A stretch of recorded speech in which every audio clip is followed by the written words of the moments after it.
for Best Supporting Actor. See, that was my question. I wondered earlier in the realm of supporting actors that all of them get individually get a Best Supporting Actor award because they all collectively supported one another and did such an awesome job.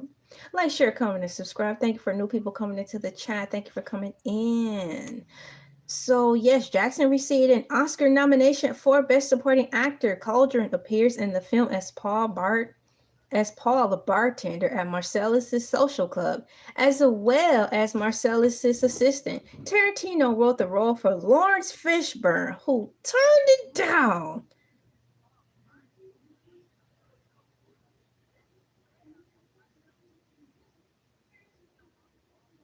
He can pull off any role. Fishbone refused it because his team did not see it as a starring role. Oh, come on. Fishburne later said he turned it down because he felt the film glamorized the big H, known as the street pharmaceutical with the big H. And for some reason, it seems like I heard that conversation brought up in the form of a context of an interview where Lawrence Fishburne did turn down a role, not a leading role, but a role in Pulp Fiction. Now, this interview I think came around the times like, let's say when, what's the name of that show he was in? Blackish came out. Probably when Blackish was midway into their season. So let's just say, for instance, Blackish had 4 seasons. Let's say they were like halfway into their stint of series making. And I do recall him mentioning that before. So yeah, so Fishburne simply didn't want to be in the movie because of how they did. He claimed that the film glamorized street pharmaceuticals, starting with the letter H, and it looks like the word hero, but it's not. And I get it because I'm about to roll to my third hour. Maybe at the top of the second hour of this film, I was so shocked that Quentin Tarantino actually had that scene with the the overdose that happened. That whole scene, it really put Caucasian people in a bad light.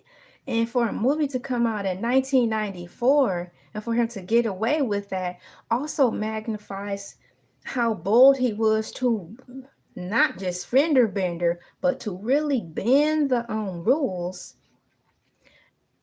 in the movies. Because I really thought he was going to get in trouble for that.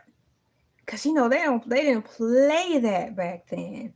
So that movie really it just, to me, shined the light back to where the problem basically originated from in the first place. So thank you, Quentin Tarantino, for being brave to put that in there. I'm quite sure people don't talk about it that much, but I saw that and I was surprised that they allow him to put that particular scene in there, because once again, it puts them in a bad light. And this was 1990, and all they did was put us in a bad light and anything. I.e., NWA with the rapper people and their violent music and Jerry curls and stuff. Yup. Moon Kitty said, I didn't think about that. Unfortunately, we know the reality of people partaking of that seemed normal, y'all. It was just like a daily thing, like people picking up a cigarette and smoking in McDonald's once upon a time, smoking around babies. Listen, baby, it's got strong lungs, they'll be fine. I'm like, mama. Like, remember, have you seen Jackie's Back? That's a good movie. So the lady who plays in Jackie's Back, that's like her attitude. Those are the roles she particularly plays. But good mercy. Let me see here.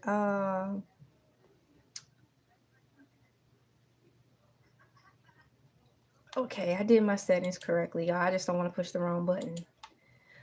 So that's that on that. Why